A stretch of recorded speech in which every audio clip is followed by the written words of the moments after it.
Magandang hapon po. Hustisya ang panawagan ng magkapatid sa Las Piñas na binugbog ng grupo ng malalaki.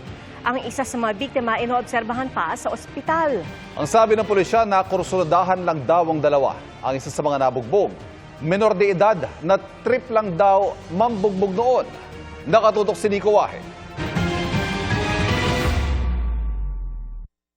Magkakapisa na sa isang fast food restaurant ang magkapatid na ito madaling araw noong Miyerkules sa Las Piñas.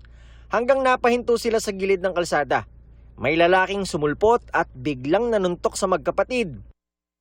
Nang gaganti na sana ang dalawa, lumabas ang iba pang lalaki. Tumawid ang isang biktima pero hinabol siya ng isa sa mga lalaki at patuloy siyang binugbog. Isang rider ang nagmalasakit umawat. Ang kapatid naman niya na corner ng mas maraming lalaki. Maaninag kung paano siya pinagtulungan ng tatlong lalaki. Sinubukan tumakas ng biktima mula sa kumukuyog sa kanya pero natumba ito. Dito na siya nilapitan ng lalaking nakaputi at tinadyakan siya. Natigil ang pambubugbog nang umawat ang mga bystander. Kilala na raw ng Las Piñas Police ang apat na sospek. Anila nag-iinuman ng mga sospek bago ang insidente. Kainuman nila ang testigo na siyang nagkwento sa mga pulis sa nangyari.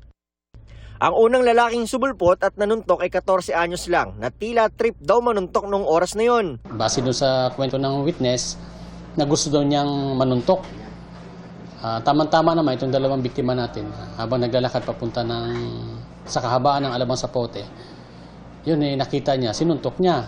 Ngayon, nung lalabanan na siya ng dalawang biktima, sumigaw naman na humingi ng tulong doon sa mga suspect na tatlo na legal age at doon pinagtulungan yung dalawang biktima. Ang tatlong iba pa ay edad 18, 19 at 20. Tumanggi muna magbigay ng pahayag ang magkapatid na biktima na patuloy na nagpapagaling.